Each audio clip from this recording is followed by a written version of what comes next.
So hello everyone. तो इस lecture में हम बात करने वाले हैं जो आपका सीबीएसई का जूनियर असिस्टेंट और सुपरिटेंडेंट का एग्ज़ाम होने वाला है आपका, उसका ये सेकेंड लेक्चर है। पहला लेक्चर आपको ऑलरेडी प्रोवाइड कर दिया गया है, ठीक है। और उसका पीडीएफ भी आपको हमारे टेलीग्राम पे अपलोड कर दिया गया है।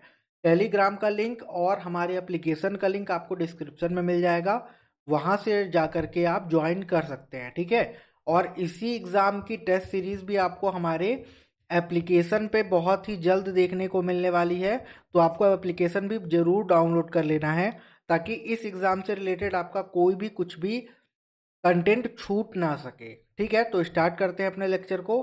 डैश डैश महासागर विश्व के 5 प्रमुख महासागरों में सबसे उथला है।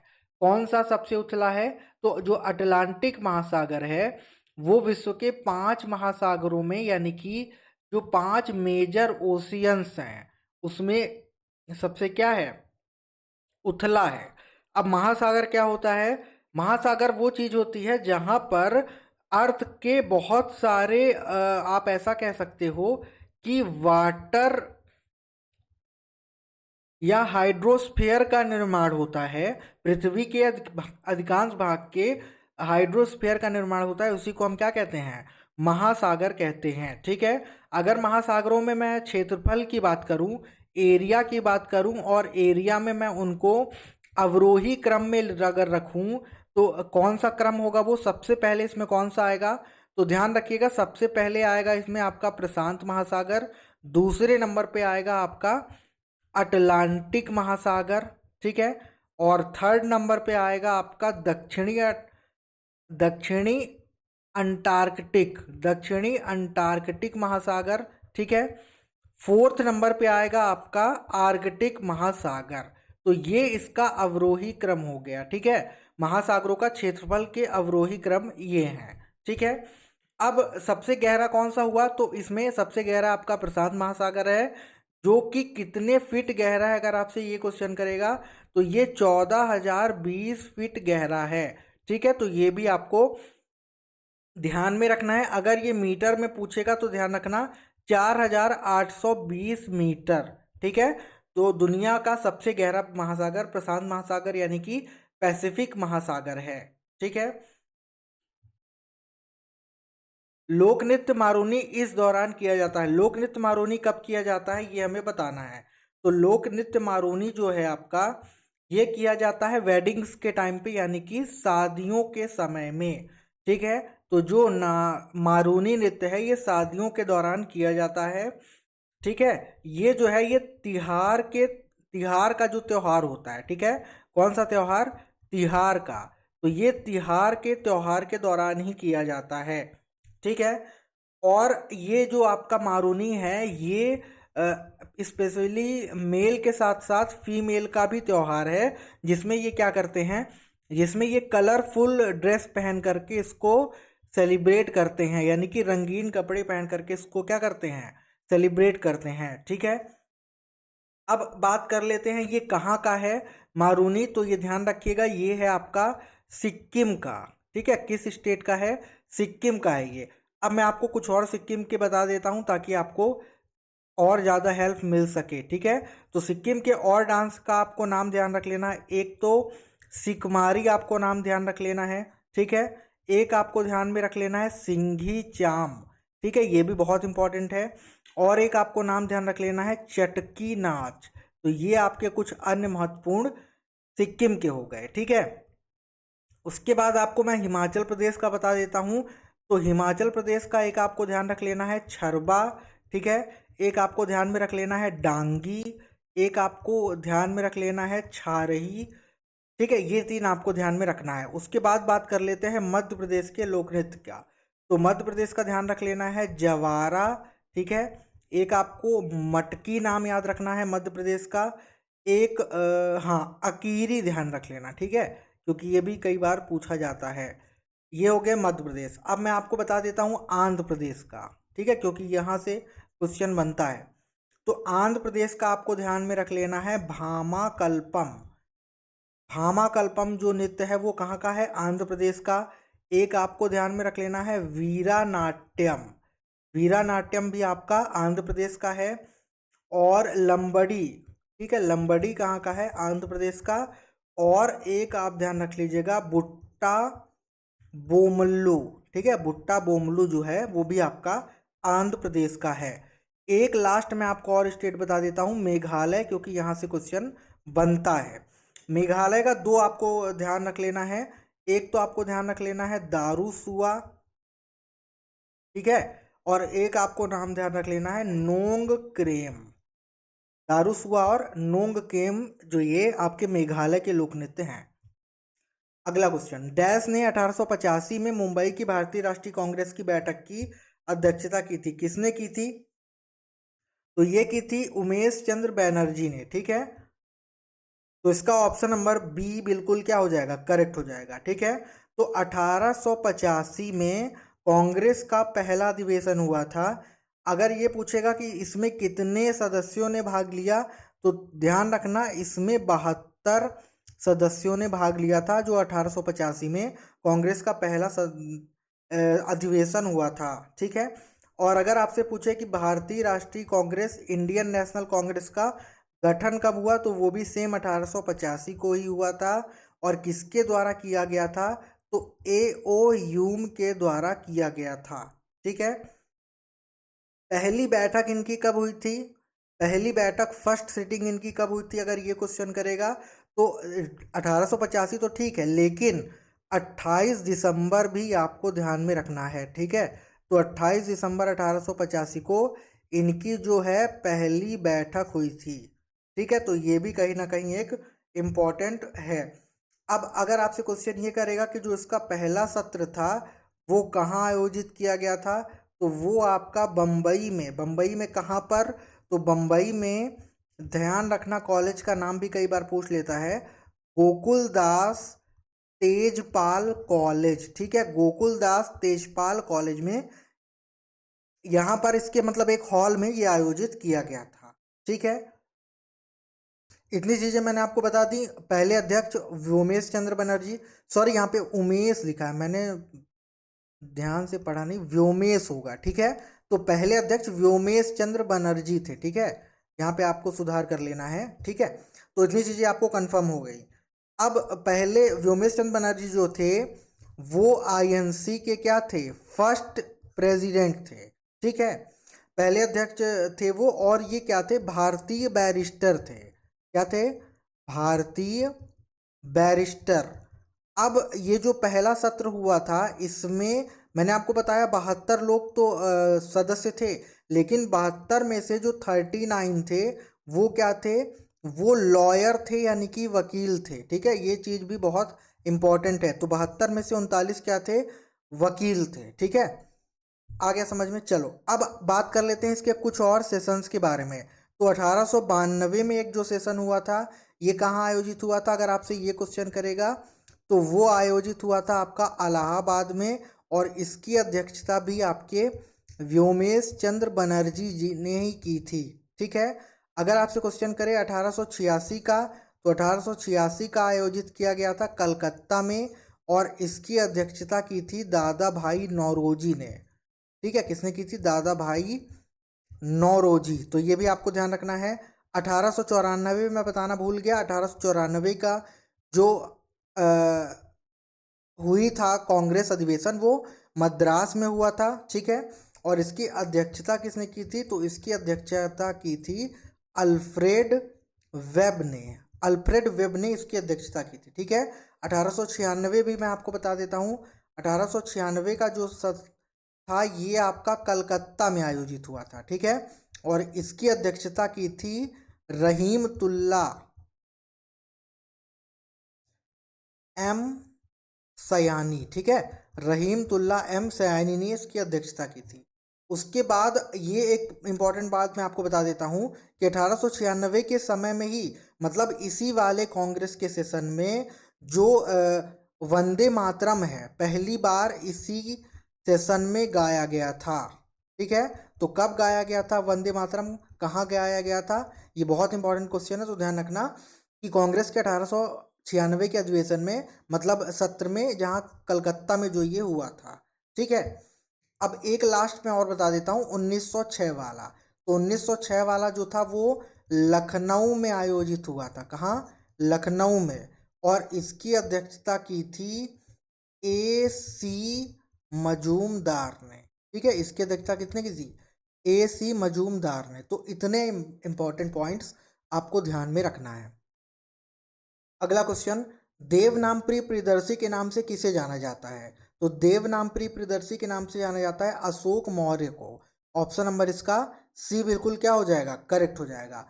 और देवनामप्रिय का मतलब क्या होता है? तो देवनामप्रिय का मतलब होता है देवताओं का प्रिय। ठीक है, देवताओं का प्रिय इसका मतलब होता है। ठीक है, तो ये एक इम्पॉर्टेंट पॉइंट है जो कि आपको ध्यान में रखना है। और अशोक जो था वो महान शासकों में से एक था, है ना। और इसके द्वारा जो निर्देश दिए गए थे, ठीक है, इसके द्वारा जो निर्देश दिए गए थे वो स्तंभों और शिलालेखों में कहीं ना कहीं खुदे हुए थे। कहाँ पर? स्तंभों और शिलालेखों में। ठीक है, और जो अशोक है इसके अधिकांश जो शिलालेख हैं, अगर आपसे क्वेश्चन करेगा कि किस भाषा में है, तो वो भी आपको ध्यान रख लेना है। इसके जो अधिकांश शिलालेख हैं वो प्राकृत भाषा में है। किस भाषा में है? प्राकृत भाषा में है। ठीक है, और किस लिपि में है? लिपि अगर आपसे क्वेश्चन करेगा, भाषा तो प्राकृत हो गई, अगर लिपि आपसे क्वेश्चन करेगा तो ब्राह्मी लिपि में। ठीक है, और अगर आपसे क्वेश्चन करे कि अशोक किस वंश से था, तो आपको ये ध्यान रख लेना है कि ये जो था आपका मौर्य राजवंश का था। ठीक है, तो जो मौर्य डायनेस्टी थी उसमें 3 प्रमुख शासक हुए थे। पहला कौन था? पहला था चंद्रगुप्त। ठीक है, दूसरा कौन था? दूसरा चंद्रगुप्त का पुत्र बिंदुसार। ठीक है, और तीसरा तीसरा था बिंदुसार का पुत्र जिसके बारे में अभी हमने बात की, अशोक। ठीक है, तो ये भी कहीं ना कहीं इंपॉर्टेंट पॉइंट है। अगला क्वेश्चन, अंग्रेजी भाषा में साहित्य के क्षेत्र में नोबेल पुरस्कार से सम्मानित होने वाले पहले व्यक्ति कौन है? तो इंग्लिश के लिए नोबेल पुरस्कार सबसे पहले किसे दिया गया था? रुडयार्ड किपलिंग को। ठीक है, ऑप्शन नंबर इसका बी बिल्कुल क्या हो जाएगा? करेक्ट हो जाएगा। बाकी जो साहित्य यानी कि लिटरेचर, ठीक है, साहित्य यानी कि लिटरेचर में पहला जो नोबेल पुरस्कार था, जो फर्स्ट नोबेल प्राइज था, वो 1901 में दिया गया था। ठीक है, तो अंग्रेजी भाषा में सबसे पहले नोबेल पुरस्कार रुडयार्ड किपलिंग को, और साहित्य यानी कि लिटरेचर के क्षेत्र में सबसे पहला नोबेल पुरस्कार 1901 में किसे दिया गया था? तो ये दिया गया था सुली प्रुधोमे को। ठीक है, सुली प्रुधोमे को दिया गया था। ठीक है, तो ये चीज़ भी आपको ध्यान में रखना है। और ये जो है नोबेल जो पुरस्कार है ये किसके द्वारा दिया जाता है, ये भी इम्पोर्टेंट पॉइंट है। तो जो नोबेल पुरस्कार है ये रॉयल स्वीडिश एकेडमी, किसके द्वारा? रॉयल स्वीडिश अकादमी या एकेडमी के द्वारा दिया जाता है, जो कि अपना मानव जाति के लिए किसके क्षेत्र में? भौतिकी के क्षेत्र में। ठीक है, किसके क्षेत्र में? भौतिकी के क्षेत्र में योगदान दिया गया हो उनके द्वारा। ठीक है, और नोबेल पुरस्कार की स्थापना 1885 में किसके द्वारा की गई थी?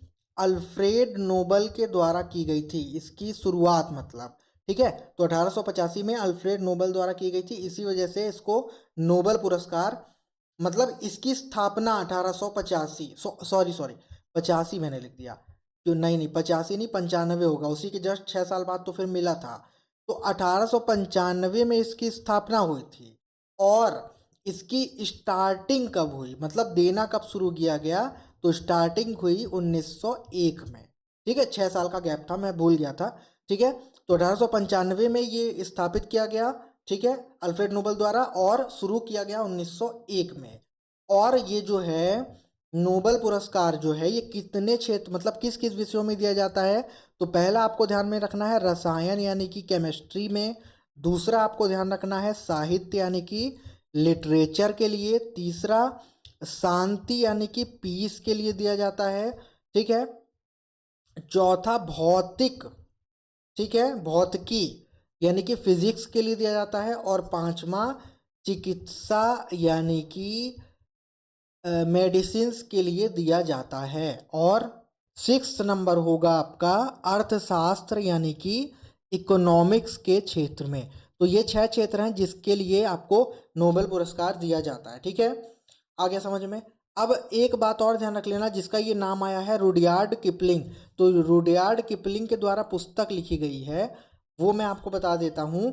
एक दो पुस्तकों के नाम, पहला पुस्तक आपको ध्यान में रख लेना है द जंगल बुक, क्योंकि बहुत इंपॉर्टेंट हस्ती हैं। ठीक है, तो पहली पुस्तक है द जंगल बुक। दूसरी पुस्तक आपको नाम ध्यान रख लेना है रिक्की टिक्की टावी। ठीक है, तीसरी पुस्तक आपको ध्यान में रख लेना है गूंगा डीन। कौन सी? गूंगा डीन।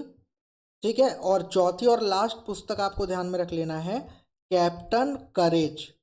तो ये 4 पुस्तक हैं जो कि रुडयार्ड के द्वारा लिखी गई हैं। ठीक है, अगला क्वेश्चन, ओलंपिक में भारत के पहले व्यक्तिगत स्वर्ण पदक विजेता कौन है?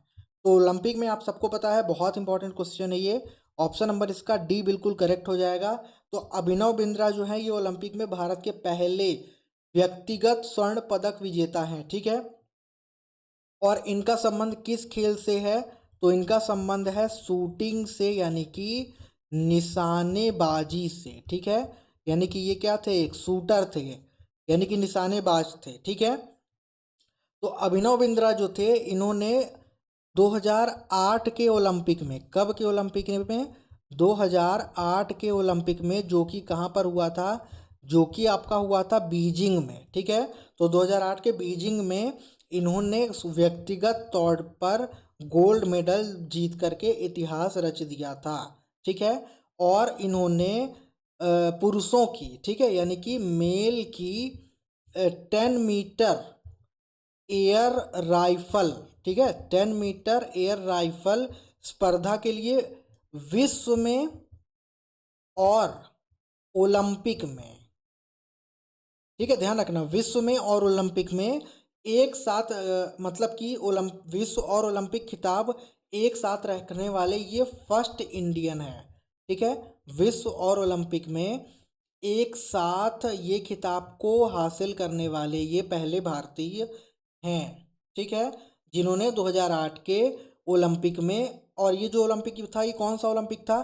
तो ये ग्रीष्मकालीन ओलंपिक था। ठीक है, तो 2008 के ग्रीष्मकालीन ओलंपिक में इन्होंने ये हासिल किया था। ठीक है, अच्छा, इसके अलावा अभिनव बिंद्रा जो थे इनको राष्ट्रमंडल खेलों में भी इन्होंने काफ़ी कमाल किया था। तो राष्ट्रमंडल खेल यानी कि कॉमनवेल्थ गेम्स में इन्होंने टोटल 7 पदक जीते थे। कितने? 7। और अगर आपसे क्वेश्चन किया जाए कि एशियाई खेलों में कितने पदक जीते, तो एशियाई खेलों में 3 पदक जीते। और ठीक है, बस इतना आपको ध्यान में रखना है। ठीक है, एक दो इम्पॉर्टेंट पॉइंट्स मैं आपको और बता देता हूँ कि जो 1998 का कॉमनवेल्थ गेम था, यानी कि राष्ट्रमंडल खेल था, तो 1998 के राष्ट्रमंडल खेल में अभिनव बिंद्रा जो थे सबसे कम उम्र के खिलाड़ी थे वहाँ पे। ठीक है, तो ये कहीं ना कहीं बहुत इंपॉर्टेंट पॉइंट बन जाता है। उसी के साथ साथ 2000 के जो ओलंपिक हुआ था, सिडनी ओलंपिक, ठीक है, 2000 में जो सिडनी में ओलंपिक हुआ था, उसमें भी ये सबसे कम उम्र के भारतीय प्रतिभागी थे। सबसे कम उम्र के भारतीय प्रतिभागी, यानी कि इंडियन पार्टिसिपेंट। ठीक है, तो ये दोनों पॉइंट भी आपको ध्यान में क्या करना है? रखना है। और ये किस स्टेट से हैं अभिनव बिंद्रा? तो ये भी ध्यान रख लेना कि ये पंजाब राज्य से हैं। ठीक है, पंजाब राज्य से। अगर जगह का नाम पूछेगा, वैसे पूछेगा तो नहीं, पर ध्यान रख लेना जीरकपुर से। ठीक है, तो पंजाब के जीरकपुर से हैं ये। और इन्होंने, इनका मतलब जो टोटल कैरियर था शूटिंग के लिए, वो 22 ईयर्स का था। तो इन्होंने अपने 22 ईयर्स के कैरियर में टोटल 150 से भी ज़्यादा मेडल्स हासिल किए। ठीक है, और इनको अवार्ड्स भी दिए गए हैं। कौन कौन से अवार्ड्स इनको दिए गए हैं भारत सरकार द्वारा? तो इनको दिया गया है पद्म भूषण, पहला तो आपको ये ध्यान में रख लेना है। ठीक है, इनको अर्जुन अवार्ड भी दिया जा चुका है, अर्जुन पुरस्कार, तो ये भी आपको ध्यान में रख लेना है। और भारत का सबसे सर्वोच्च जो खेल पुरस्कार है, जिसका नाम है मेजर ध्यानचंद खेल रत्न पुरस्कार, तो वो भी इनको दिया जा चुका है। ठीक है, तो ये पॉइंट भी आपको ध्यान में रखना है।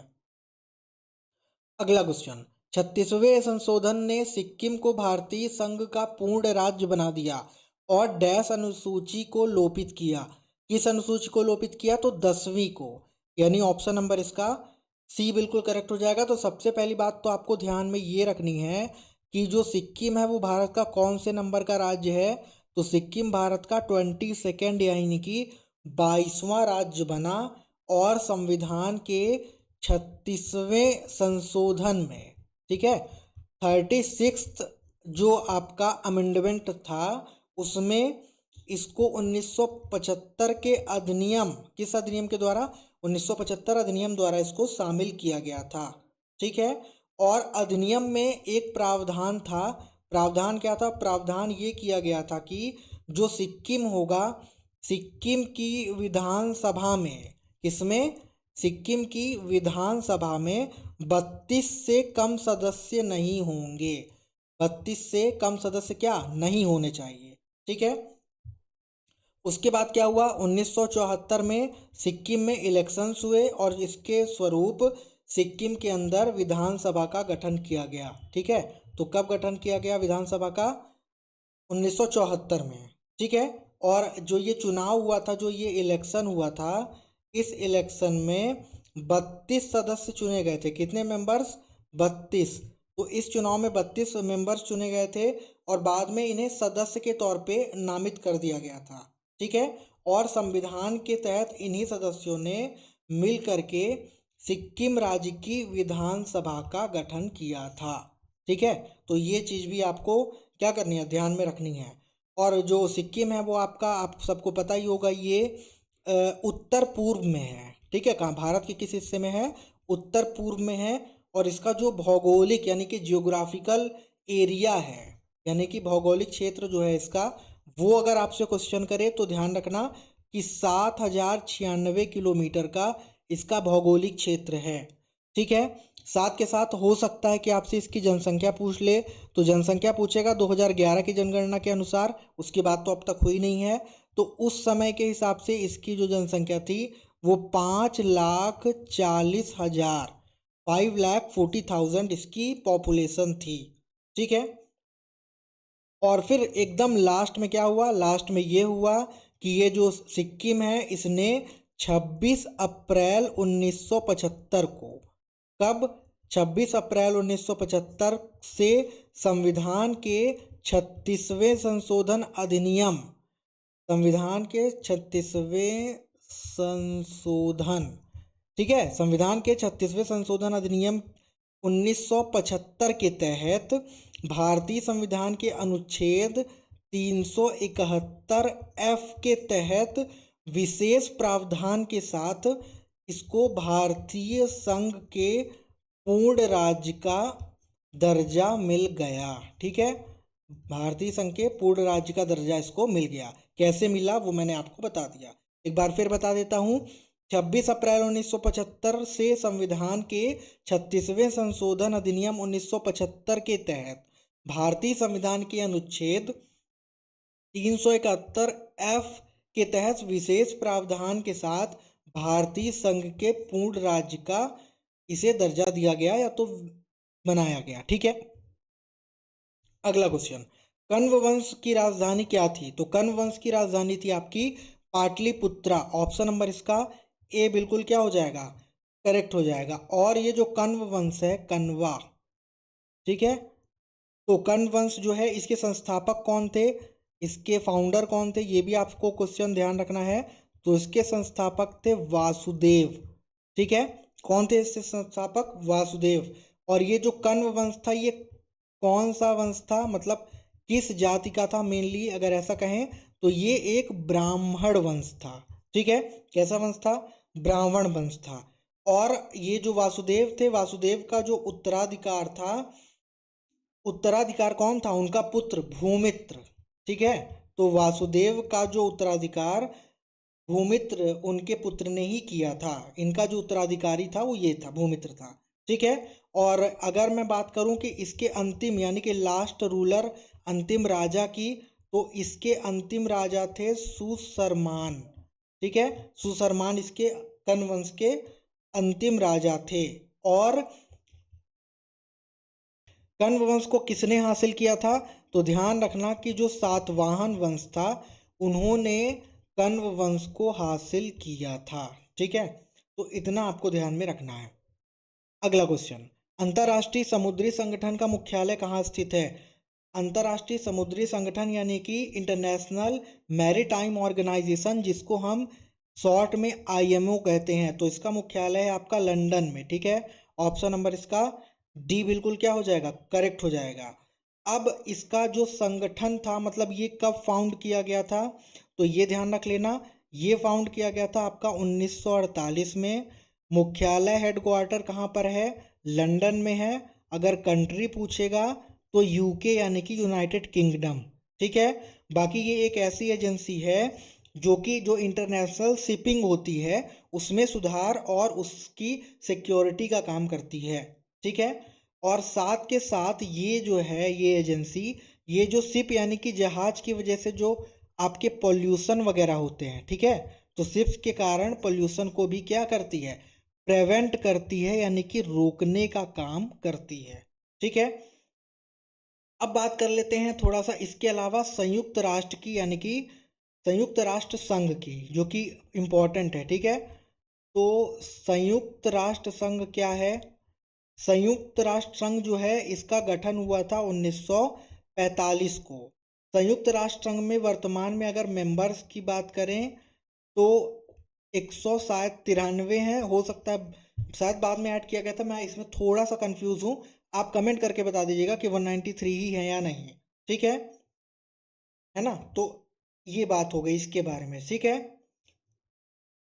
और अगर आपसे क्वेश्चन करे कि संयुक्त राष्ट्र चार्टर कब लागू हुआ, तो ध्यान रखना है आपको कि संयुक्त राष्ट्र चार्टर जो है वो आपका 24 अक्टूबर 1945 को लागू हुआ था। ठीक है, इसके अलावा मैं आपको कुछ संगठन और उनके मुख्यालय के बारे में बता देता हूँ। जैसे कि विश्व व्यापार संगठन का मुख्यालय कहाँ है? बहुत इंपॉर्टेंट क्वेश्चन है ये सब, इसमें से एक आपको किसी ना किसी एग्जाम में जरूर देखने को मिलेगा। तो विश्व व्यापार संगठन का मुख्यालय है जिनेवा में, यानी कि स्विट्जरलैंड में। ठीक है, ये हो गया पहला आपका। दूसरा आपको ध्यान में रख लेना है अंतर्राष्ट्रीय परमाणु ऊर्जा एजेंसी। ठीक है, अंतर्राष्ट्रीय परमाणु ऊर्जा एजेंसी का अगर मुख्यालय आपसे क्वेश्चन करेगा तो ध्यान रखना इसका मुख्यालय है वियना में। ठीक है, उसी के साथ साथ आपको जो पेट्रोलियम के निर्यातक देश होते हैं उनको कहा जाता है ओपेक, OPEC।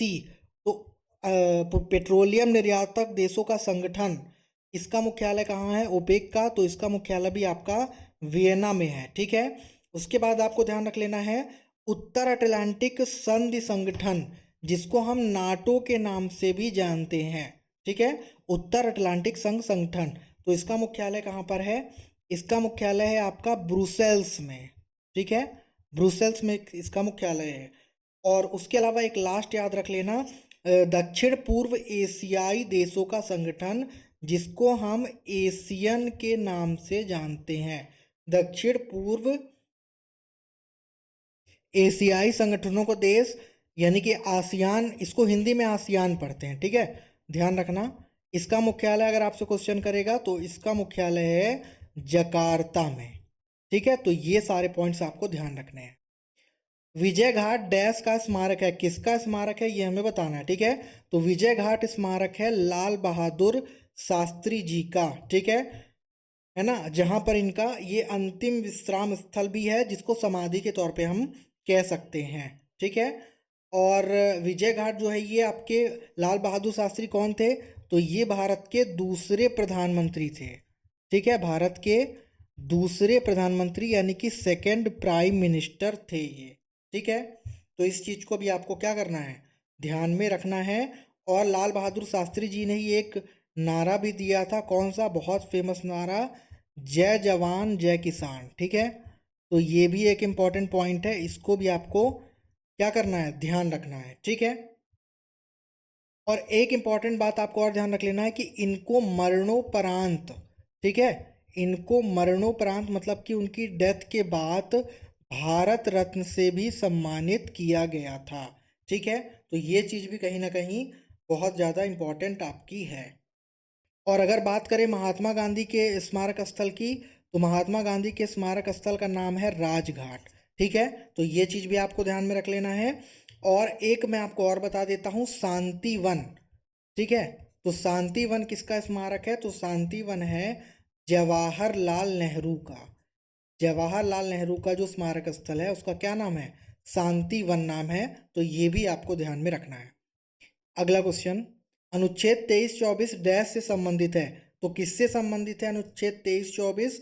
ये संबंधित है शोषण के विरुद्ध अधिकार, राइट अगेंस्ट एक्सप्लोटिएशन। ठीक है, एक्सप्लोइटेशन। ठीक है, इसके विरुद्ध है। ठीक है, तो इस मतलब इस जो ये जो अधिकार है आपका, शोषण के खिलाफ अधिकार, इस अधिकार का उद्देश्य क्या है कि जो मानव तस्करी वगैरह होती है, ठीक है, मानव तस्करी हो गई, जो बंधुआ मजदूरी, मतलब कि लोगों को बांध करके एक देश से दूसरे देश ले जा करके उनसे मजदूरी करवाना, बंधुआ मजदूरी, और ज़बरदस्ती किसी से काम करवाना, यानी कि जबरन श्रम काम करवाना।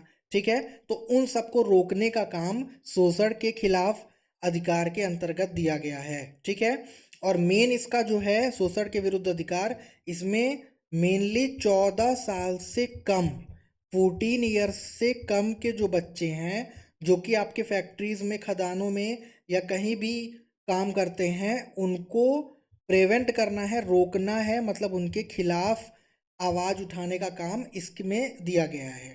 ठीक है, तो ये चीज हो गई आपकी कौन सी? अनुच्छेद 23 और 24 से संबंधित। ठीक है, अब मैं आपको बता देता हूँ कि स्वतंत्रता का जो अधिकार है वो किस अनुच्छेद में दिया गया है। तो ध्यान रखना, स्वतंत्रता का जो अधिकार है वो आपका अनुच्छेद 19 से लेकर के 22 में दिया गया है। ठीक है, अगर आपसे पूछेगा कि शिक्षा का अधिकार किस अनुच्छेद में दिया गया है, तो शिक्षा का अधिकार दिया गया है अनुच्छेद 21 ए में। ठीक है, अनुच्छेद 21 ए में शिक्षा का अधिकार दिया गया है। ठीक है, उसके अलावा ये पहला हो गया, ये दूसरा, और एक हाँ ये ऑप्शन में है धर्म की स्वतंत्रता का अधिकार। तो धर्म की स्वतंत्रता का अधिकार अनुच्छेद 25 से लेके 28 के बीच में दिया गया है। ठीक है, तो ये चीज भी आपको ध्यान में रखनी है। लेड पेंसिल बनाने के लिए किस पदार्थ का प्रयोग किया जाता है? तो ये सबसे इजी क्वेश्चन है, ग्रेफाइट का। ठीक है, हिंदी में भी लिख देता हूं मैं, लेड पेंसिल बनाने के लिए ग्रेफाइट का यूज किया जाता है। क्यों? क्योंकि ये अत्यधिक भंगुर होता है। ठीक है, कैसा होता है? अत्यधिक भंगुर होता है। ठीक है, ठीक है, तो ये इस वजह से इसका यूज किया जाता है। बाकी जो ग्रेफाइट है वो क्या है, धातु है कि अधातु? तो ये एक अधातु है। ठीक है, ग्रेफाइट एक क्या है, अधातु है, और ये प्रकृति में किस तरह की है? तो ये चिकनाई की तरह की है। ठीक है, मतलब कि थोड़ी सी छूने पर ये चिकनाहट का महसूस होता है इसमें। ठीक है, क्यों? क्योंकि जो ग्रेफाइट है, ग्रेफाइट में कमजोर सहसंयोजक बल, ठीक है, क्या? कमजोर सहसंयोजक बल द्वारा कार्बन की परतें होती हैं। ठीक है, किसके द्वारा? कमजोर सहसंयोजक बलों द्वारा कार्बन की परतें होती हैं। इस वजह से ये बहुत ज़्यादा सॉफ्ट होता है, यानी कि कोमल होता है। ठीक है, और अगर मैं आपसे बात करूँ इसके अन्य उपयोगों के बारे में कि ग्रेफाइट का अन्य कहाँ कहाँ उपयोग किया जाता है, तो ध्यान रखिएगा कि पहला तो लेड पेंसिल मैंने आपको बता दिया। दूसरा आपको ध्यान रख लेना है कि जो उच्च तापमान, जहाँ हाई टेम्परेचर होता है, उच्च तापमान में स्नेहक के रूप में भी ग्रेफाइट का यूज किया जाता है। ठीक है, दूसरा आपको ध्यान में रख लेना है कि जो परमाणु रिएक्टर यानी कि न्यूक्लियर रिएक्टर होता है, तो परमाणु रिएक्टर में जो न्यूट्रॉन होता है, न्यूट्रॉन के अवशोषक के रूप में भी इसका उपयोग किया जाता है। किसका? ग्रेफाइट का। ठीक है, 2 पॉइंट ये हो गए। और जो आपकी बैटरीज वगैरह होती हैं, तो बैटरियों में भी इसका यूज किस रूप में? इलेक्ट्रोड के रूप में। ठीक है, बैटरियों में इसका यूज इलेक्ट्रोड के रूप में किया जाता है। ठीक है, 3 ये हो गया। एक और कौन सा बच रहा है? हाँ, जो ग्राफीन सीड्स होती हैं। ठीक है, ग्राफीन सीड्स। ठीक है, तो ग्राफीन सीड्स यानी कि जो स्टील से, ग्राफीन शीट्स क्या होती हैं, स्टील से 100 गुना ज़्यादा मजबूत होती हैं, ठीक है, 100 गुना ज़्यादा मजबूत होती हैं और 10 गुना हल्की भी होती हैं, उसमें भी इसका उपयोग किया जाता है, ठीक है। तो ये कुछ इसके उपयोग हो गए। अगला क्वेश्चन, आकाशीय पिंडों को देखने के लिए किस यंत्र का उपयोग करते हैं? तो आकाशीय पिंडों को देखने के लिए टेलीस्कोप, ठीक है, यहाँ पे मैं हिंदी में लिख देता हूँ, टेलीस्कोप का उपयोग किया जाता है, ठीक है। ऑप्शन नंबर इसका क्या हो जाएगा, बी बिल्कुल करेक्ट। टेलीस्कोप को हिंदी में कहते हैं दूरबीन, ठीक है, ध्यान रख लेना, इस हिंदी में इसको क्या कहते हैं, दूरबीन कहते हैं। तो दूरबीन एक ऑप्टिकल इंस्ट्रूमेंट होता है जिसके द्वारा दूर की, जो बहुत ज़्यादा दूर की वस्तुएं होती हैं, दूर मतलब कितना दूर, दूर मतलब जैसे सितारे हो गए आपके, ग्रह हो गए, ठीक है, इन सबको देखने के लिए इसका यूज़ किया जाता है, ठीक है। इसमें एक लेंस होता है, मतलब आप कह सकते हो कि एक घुमावदार दर्पण, ठीक है, घुमावदार दर्पण, और क्या होता है, लेंस होता है, जिसके द्वारा क्या होता है कि जो प्रकाश की किरणें होती हैं, है ना, यानी कि रे ऑफ लाइट, तो जिसके द्वारा प्रकाश की किरणें एकत्रित होती हैं और केंद्रित होती हैं, ठीक है, प्रकाश की किरणें एकत्रित होती हैं और केंद्रित होती हैं, और फिर उसकी वजह से उसकी जो रिजल्ट छवि है, यानी कि जो परिणामी छवि है वो क्या होती है, वो हमें साफ तौर पे दिखाई देती है, ठीक है। अब बात कर लेते हैं बायोस्कोप की। तो बायोस्कोप क्या होता है, एक ये जो है बायोस्कोप, ये पहियादार गाड़ी के हिस्से के रूप में, यानी कि पोर्टेबल आप कह सकते हो, ठीक है, पहियादार गाड़ी के हिस्से के रूप में, यानी कि पोर्टेबल देखने वाला एक उपकरण है, ठीक है। और पेरिस्कोप क्या होता है, तो पेरिस्कोप होता है जो, जिससे हम, मतलब कि ये भी एक आपका ऑप्टिकल उपकरण है, जो एक ट्यूब के माध्यम से, ठीक है, जिसमें एक ट्यूब के माध्यम से छवियों को मतलब उनकी प्रतिबिंब, यानी कि उनकी क्या कहते हैं उसको, हाँ, इमेजेस को, ठीक है, ट्यूब के माध्यम से जो इमेजेस होती हैं उनको रिफ्लेक्ट करने के लिए, ठीक है, रिफ्लेक्ट करने के लिए प्रिज्म का या लेंस दर्पण की एक प्रणाली का यूज किया जाता है, ठीक है। तो पेरिस्कोप क्या होता है, इसमें एक ट्यूब के माध्यम से जो इमेजेस होती हैं उनको रिफ्लेक्ट करने के लिए प्रिज्म, लेंस या किसी भी टाइप की मिरर या दर्पण प्रणाली का उपयोग हम करते हैं, ठीक है। ये हो गया। अब क्या बच रहा है हमारा, माइक्रोस्कोप, तो उसके बारे में भी बता देता हूँ मैं जल्दी से। तो माइक्रोस्कोप क्या होता है, माइक्रोस्कोप सीधी सी बात है कि जो, जिसका उपयोग बहुत ज़्यादा छोटी वस्तुओं को देखने के लिए, ठीक है, छोटी वस्तुओं में आपके सेल्स भी आते हैं, जो आपकी शरीर के अंदर कोशिकाएं होती हैं, ठीक है, तो माइक्रोस्कोप का उपयोग छोटी वस्तुओं को देखने के लिए, यानी कि कोशिकाओं जैसी चीज़ों को भी देखने के लिए किया जा सकता है, ठीक है। अगला क्वेश्चन, कौन सा विटामिन हड्डियों को मजबूत बनाता है? तो ऑप्शन बहुत इजी है ये हमारा, ऑप्शन नंबर इसका बी बिल्कुल करेक्ट हो जाएगा, यानी कि विटामिन डी, ठीक है। तो विटामिन डी जो है वो कैल्शियम हड्डियों को क्या करता है, मजबूती प्रदान करता है, ठीक है, इससे कैल्शियम मिलता है और मजबूती मिलती है हड्डियों को, ठीक है। और विटामिन डी की कमी से कौन सा रोग होता है, पिछले लेक्चर में मैंने आपको बताया था कि विटामिन डी की कमी से रिकेट्स होता है, ठीक है, आ गया समझ में। और विटामिन सी के बारे में ये भी मैंने आपको ऑलरेडी बता रखा है, ठीक है, कि इसका काम जो है ये रक्त वाहिकाओं को भी मजबूत करता है, और जो आपकी प्रतिरक्षा तंत्र है, जो आपकी बॉडी की कैपेसिटी, मैं हिंदी इंग्लिश याद नहीं आ रहा है मुझे, प्रतिरक्षा तंत्र आप इसको कह सकते हो, ठीक है।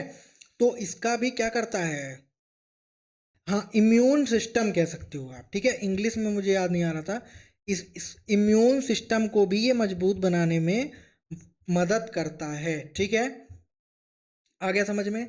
और विटामिन ए की अगर हम बात करें, तो विटामिन ए जो है उसको रेटिनॉल के नाम से भी जाना जाता है, और इसकी कमी से कौन सा रोग होता है, ये भी मैंने आपको बताया था, रतौंधी होता है, ठीक है।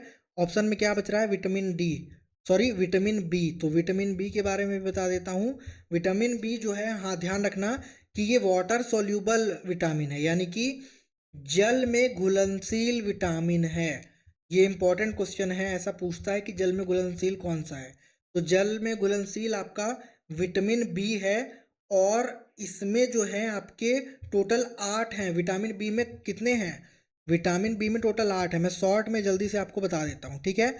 तो विटामिन बी में पहला आता है आपका B1, जिसको हम क्या कहते हैं? जिसको हम कहते हैं थायमीन, ठीक है। दूसरा आता है B2, जिसको हम कहते हैं राइबोफ्लेविन, ठीक है। ये शायद मैंने आपको पिछले लेक्चर में बताया था। B3 को क्या कहते हैं? B3 को कहते हैं नियासिन, ठीक है। और B4 जैसा कुछ नहीं होता है, B5 होता है, ठीक है। B5 को क्या कहते हैं? B5 को कहते हैं पेंटोथेनिक एसिड। पूरा नहीं लिखूंगा मैं, आप आराम से लिख लेंगे, ठीक है। और उसके बाद आ गया आपका B6। B6 को कहते हैं पाइरिडॉक्सिन। क्या कहते हैं? पाइरिडॉक्सिन, ठीक है। 6th नंबर है हमारा B7। B7 को कहा जाता है बायोटिन। क्या कहा जाता है? बायोटिन, ठीक है। उसके बाद आता है आपका B7 के बाद B9। B9 को कहा जाता है फोलेट। और उसके बाद 8th यानी कि लास्ट आता है हमारा B12, जिसको कहते हैं कोबलामिन, ठीक है। तो ये हो गए आपके विटामिन बी के ऑल 8 टाइप्स, ठीक है। चलिए, तो आज का हमारा लास्ट क्वेश्चन है ये कि इनमें से कौन सी गैस नोबल गैस नहीं है, ठीक है। तो ये मैं आपको चलिए बता ही देता हूँ आपसे क्या क्वेश्चन करूँ मैं। इसको मैं आपको होमवर्क दे दूंगा 16th नंबर, ठीक है। चलिए ये वाला मैं बता देता हूँ कौन सी नोबल गैस नहीं है। तो इसमें से आपकी जो ऑक्सीजन है वो नोबल गैस नहीं है, ठीक है। नोबल गैस क्या होती है? नोबल गैस होती है जो अक्रिय गैसें होती हैं, ठीक है। अक्रिय गैसें, और इनको एरोजन के रूप में भी जाना जाता है, अक्रिय गैसें या एरोजन, ठीक है। ये जो होती हैं, ये आपकी आधुनिक आवर्त सारणी के कौन से समूह से संबंधित होती हैं? आधुनिक आवर्त सारणी के समूह 18 से, ठीक है। समूह 18 से संबंधित जो होती हैं वो आपकी नोबल गैसेस यानी कि अक्रिय गैसेस होती हैं। कौन कौन सी हैं ये मैं आपको बता ही देता हूँ, चलो, ठीक है। तो नोबल गैस के आप नाम याद रख लेना, इसके बाहर आपका नहीं जाएगा। पहली होती है आपकी हीलियम, ठीक है। दूसरा आपको ध्यान में रख लेना है नियॉन, ठीक है। तीसरा आपको AR यानी कि ऑर्गन, ठीक है। चौथा आपको हाँ KR यानी कि क्रिप्टॉन, ठीक है। पांचवा आपको ध्यान रख लेना है XE यानी कि जेनॉन, और छठवां आपको RN यानी कि रेडॉन। ये हैं आपकी कौन सी?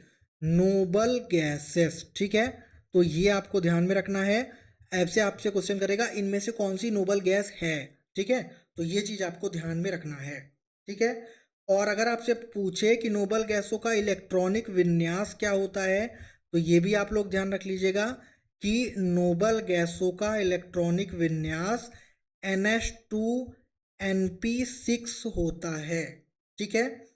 इसी वजह से क्या होता है कि जो नोबल गैसेस होती है, नोबल गैस के बाहरी संयोजी जो कोष होते हैं, ठीक है, क्या बाहरी संयोजी कोष को क्या माना जाता है? पूर्ण माना जाता है, ठीक है। बाकी आगे जब कभी मैं आपको केमिस्ट्री पढ़ाऊंगा तो उसमें डिटेल में बताऊंगा। अभी ये मिक्स हैं, इस वजह से मैं आपको छोटी छोटी चीज़ें ही बता रहा हूँ, ठीक है। तो ये था हमारा आज का लास्ट क्वेश्चन, और इस क्वेश्चन का आंसर आपको कमेंट बॉक्स में बताना है कि BCG वैक्सीन का उपयोग किसके रोकथाम के लिए किया जाता है, ठीक है। तो आई होप आप सबको लेक्चर पसंद आया होगा, ठीक है। मिलते हैं अपने नेक्स्ट लेक्चर में। इसका आंसर आपको कमेंट सेक्शन में बताना है, और इस लेक्चर का आपको PDF विद आंसर्स टेलीग्राम में मिल जाएगा।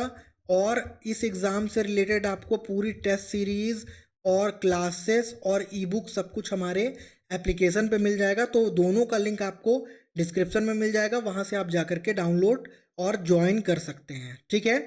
मिलते हैं अपने नेक्स्ट लेक्चर में, तब तक के लिए थैंक यू सो मच।